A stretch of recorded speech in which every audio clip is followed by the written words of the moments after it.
Hello and welcome to this episode of the Parents in PR podcast, a mini-series within Sparks by PRCA. I'm Alex Stevens, founder of Parents in PR and business director at Reuben Sinclair, and today I'm joined by Nyree Ambarchian.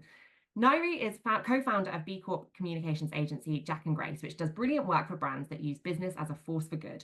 The company is on a mission to rewrite the rules of business to make work for more people. This is a commitment that's lived and breathed internally and was recognised at their 2023 PRCA Workplace Champion Award. Last year, Nyree was shortlisted for the Female Health Advocate Award at the Great British Workplace Wellbeing Awards, and Nyree juggles work and being a mum to her 5-year-old daughter. She told me this isn't always successful, but she certainly makes it look very good. Nyree, thank you so much for joining me. Thank you. I love talking to you about being a working parent because you're just such a positive force, which is hugely inspiring for somebody like me who's just starting out on this journey. So I'd love to start at the beginning of that journey for you, going back to when you became a working parent. What was your experience of transitioning back into work like after having your daughter? Tricky. It was tricky. It was a tricky time. I think being off there was a lot of pressure. I think this is something that our sector, maybe it's everywhere, I don't know, it's quite pressured, isn't it, our world. And I think quite often that sort of seeps into the way that we manage or don't manage people returning to work after having children. So it was tricky, and tricky for all the kind of usual reasons. You kind of just figure out how to be a parent. You're absolutely knackered. Yes, you're nodding vigorously. Absolutely shattered. And you kind of just think you're beginning to get the hang of like parenting, and then you have to sort of turn your attention back to a whole new world. And I think it's one of those moments where it feels like for you everything's changed, but the world just sort of plods on and kind of continues.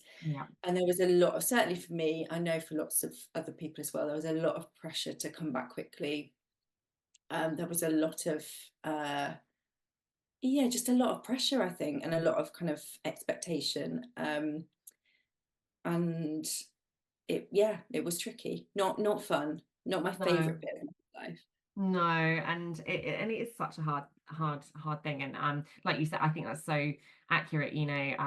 Everything in your personal life has changed. Everyone, sort of your whole world has shifted. Your priorities have shifted. Your focus has shifted entirely. But you come back to work and basically nothing has changed in your professional life. It's just you could have gone off 2 days ago and be coming back after a long weekend. It's a really bizarre concept. But I think kind of speaking openly about this and people kind of like you saying actually it's a really difficult process is kind of comforting in itself for a lot of people. I know you and your co-founder Laura are huge advocates of flexible working, so I kind of want to talk about that because I know it's something Jack and Grace are amazing at. What in your opinion constitutes flexible working in the first place? Such a good question. For us, the way that we sort of talk about it is it's whatever makes work for the individual. So we try not to put rules on it. And so for us, that could be flexible working, could mean location, or it could mean the time of day or which days you choose to work. It's really broad. It's kind of what people need, and that varies from person to person. So we've tried to kind of de-rule a lot of this stuff. I think people get very hung up on is it working from home or is it being in the office? But I think actually flexible working is much broader than that. There isn't a one size fits all policy. No, there isn't, and I don't think there should be. I don't know. I always caveat this kind of thing by saying we are small, so maybe it's easier for us, but I don't know how true that is. I think it's a choice, isn't it, that employers make to embrace flexible working or not. Yeah, absolutely. And we'll probably sort of touch upon that later. But I guess how much of an impact can flexible working have on the life of a working parent? Because flexible working is important to many different people for many different reasons, and it's not just for working parents. But as a working parent, what does that flexibility give that is such a big benefit? I suppose for me, it made work an option. So having the flexibility, I ended up leaving where I was when I came back after my child was born. Work just it didn't work for me, and it was the kind of the normal tricky stuff, and then I think the lack of flexibility, the pressure, the expectation, there was a real sense that you needed to put the business first. And when I say there was a real sense, those were actual words that were spoken. You know, you need to put work first, and I think you can't put, you know, you work is really, really important, but you can't really put it before your actual child. No. Yeah, to our point earlier, your priorities change as you become a parent, and that's natural. Yeah, they do. Your priorities change, your kind of practicalities change, and I kind of felt I think your patience level change as well. Like you're sort of are we allowed to swear on this podcast, Pauline? Your capacity for bullshit sort of is limited because you get so much from your child. Like children are the worst, and The worst you and the have best. so you've got like a limited amount of patience, and if there's too much bullshit coming from your boss, then I think it just stops sort of adding up. So for me, it made work, the lack of flexibility and the sort of lack of support made work impossible. And that's when I sort of chatted to Laura, who I ended up founding Jack and Grace with, about whether it would be possible to kind of rewrite those rules of work. Why are those the rules? Who made those rules up? I don't know. Who did make up those rules? And Was why it do they Alan still Sugar? exist? Alan Sugar recently did an interview about how much he hates work from home, and how much it's about avoiding work. But he did it from his home office. So ironic. He's obviously rich, so he has a lovely, well-appointed home office, from which he did his interview about how bad work from home is. But I think, who made up those rules?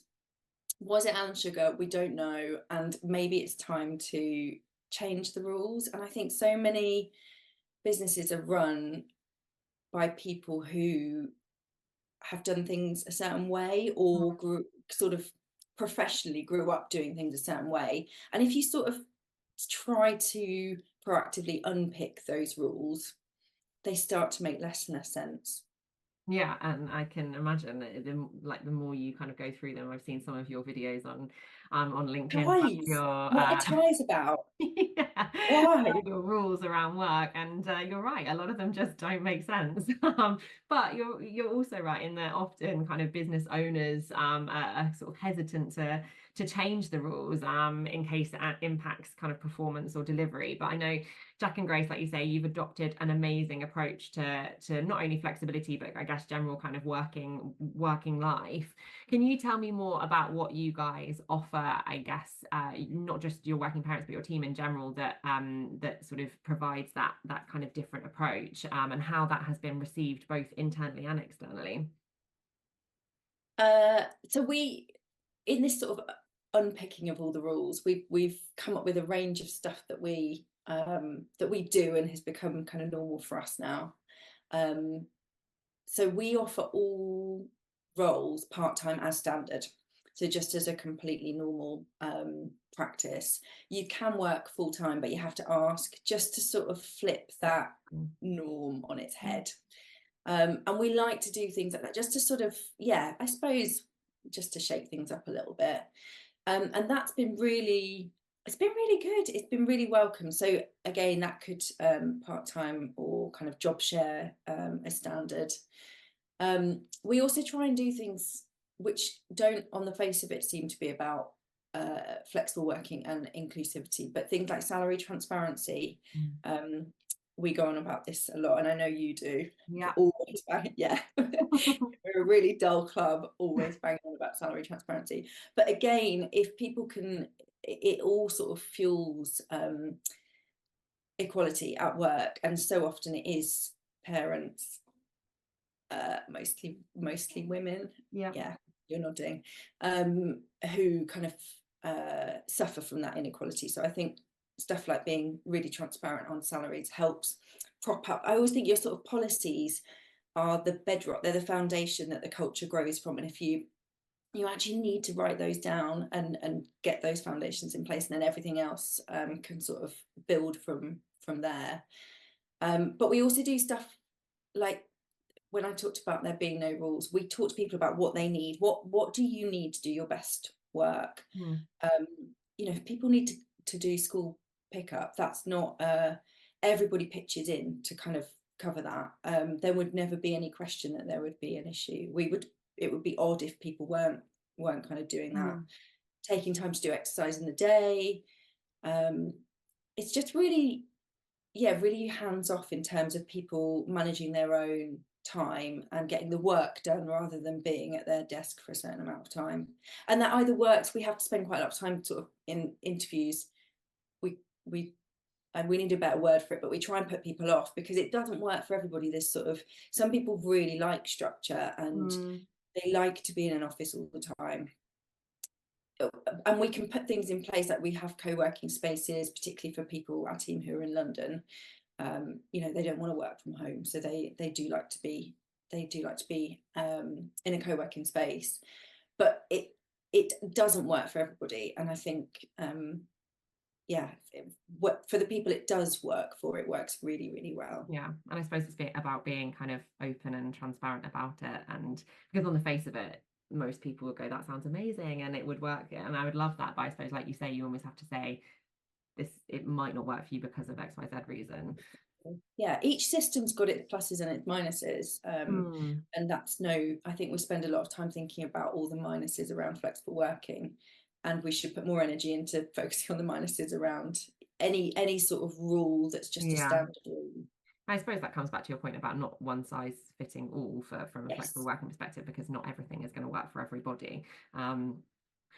Do you think that there are any particular reasons why PR owners or PR agency owners specifically can't offer flexible working as opposed to business owners in other industries, perhaps? Because it does seem that there does seem a bit of hesitancy within our industry.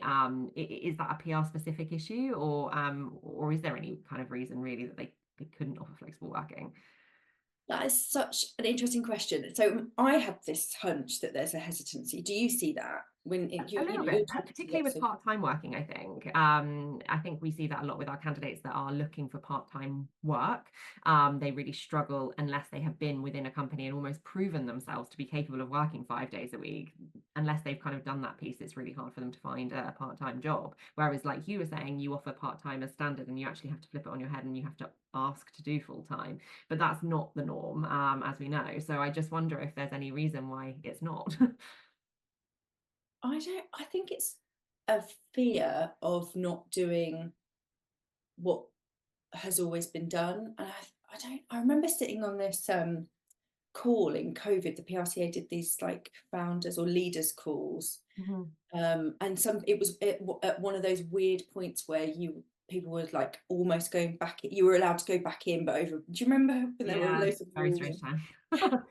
That confusing time when no one was really sure what they were meant to be doing, and people, partly it was driven by leases, like they had rent. So I mean, I get that, it's a very practical point, but it's not, for some it wasn't, they didn't look at it any kind of deeper than that. And then from others I got this very distinctive sense that they like just looking at their humans. They like to see them, counting them. And that definitely rings true from previous experiences I've had of working for founded in this industry. They just like to see all the people that they own, which is not a good reason either. Yeah, it's interesting. I don't know what it is, but there does seem to be a hesitancy. I think there's a real fear of this, like, well, if we do it for one person, that's it, you know, there's no control. Maybe it's a kind of control, Yeah. but honestly, we've just sort of systematically unpicked this stuff, and it really, really works when you kind of remove those rules. I think any decision made out of fear needs closer examination if it's just that you're scared of the alternative. Yeah. I think sometimes I hear about sort of the fear around kind of client servicing, if there's a team that's, you know, who's going to pick it up if a client needs to be to speak to somebody and everyone's working flexibly and there might not be anyone to speak to, it might go down really badly with clients. How has your kind of approach been received by your clients? Do they kind of appreciate and respect it, or what's been the kind of feedback from them? We're really open with clients again about how we work, because it might not work in the same way it might not work for everybody who joins the team. It might not work for all clients, but we're just really upfront about how we work. And most clients, most reasonable clients, are also working in similar ways or want to be working in similar ways.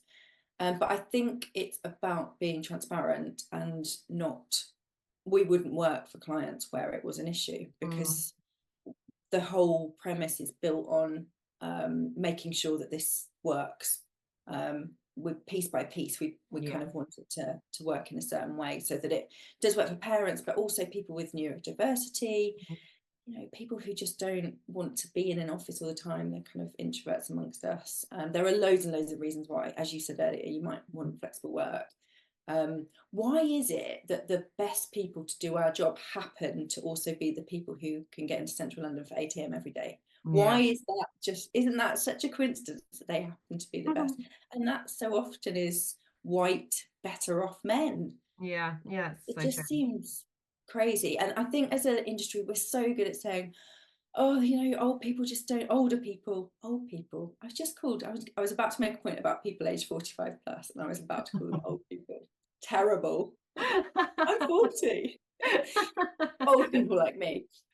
What I was going to say is, we moan a lot as a sector about how we can't retain older talent and people who, you know, women, people who can't who have children and then want to return. And we talk a lot about the problems, and we don't talk that much about the solutions. It's just not that hard. If we actually wanted to change it, and flexible working is the key to that. It really, really is the key.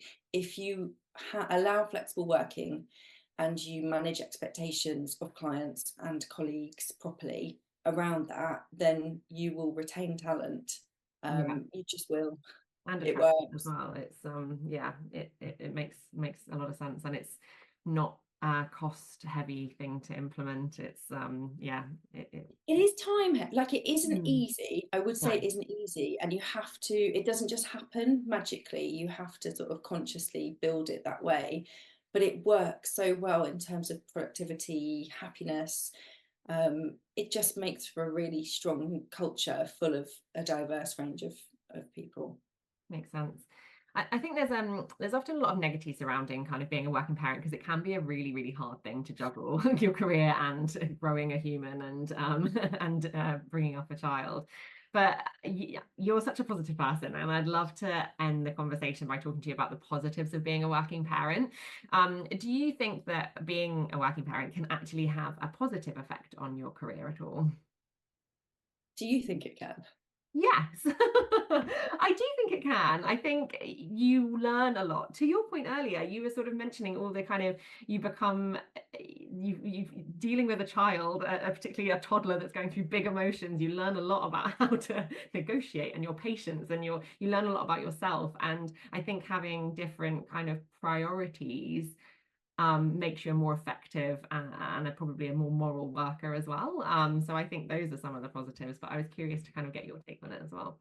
I agree, definitely I found it very refreshing, because I always sort of was the person who would work hard. Like, that was what I built, you know, you kind of build your personality around something at work, and kind of working harder and longer than everybody else is one way of doing that, not necessarily recommended, but definitely pre-children, that was me. And I think you just can't do that anymore. Like, you're too tired, and you have hard stops. You just can't. You need to go and do, you have to pick children picture. They frown upon it if you just leave them at school. I've learned. Yes.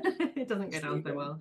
But that is useful. Like, that's a useful, I found it really beneficial, and it means you work better while you're kind of in work. But it's hard. Like, the reason I kind of asked you what you thought is, it is hard. Like, it is a real juggle. And I had to set up a company in order to make it work for me. Yeah. I think particularly when you've got small children, it can be really, really hard. There are positives, and it does open up whole new perspectives. And you can tell when a non-parent has worked on a brief that's meant to reach mums or something. You can just tell, can't you? That's so true. Yeah, absolutely. I think a lot of parenting you don't really get until, well, you're in it. Yeah, the majority of parenting you don't really get until you're in it. So yeah. And I think it gives you a broader and better understanding of the different challenges different people are facing, and why you need to just build actually proactively build an inclusive workplace. But I would, you've built me as a positive person, but it is really hard, isn't it? It is. You're a positive person, but you're also a realist, and it is. Yeah, there's no skirting around it. It is a really hard thing to do, and I think it's such a shame in a lot of ways that you almost. I mean, it's amazing that you've developed Jack and Grace, because what an amazing company. You've done a fantastic job, but kind of like awful that you had to go and create your own thing because there wasn't anything else out there for you. And but on the flip side, hopefully with these conversations and people like you advocating more in industries for things like flexible working, other people will see it's possible, and there won't be so many limited options for people returning to work and trying to kind of juggle both a career and a baby. So you are a positive person. You've done a massively positive thing. Thank you. Ditto. I think what you're doing to build up this network of parents working in this industry is really, really helpful, because there just isn't really anything like that. And the fact it includes dads as well, that we need more. We need dads on side. We really do. Yeah, absolutely. Nyree, thank you so much for talking with me today. I really appreciate it. It's always such a pleasure, and I hope that it helps other people out there, and particularly employers actually realise that it's a thing that you can do, and you're living proof of it. So thank you so much. It was amazing. Thank you.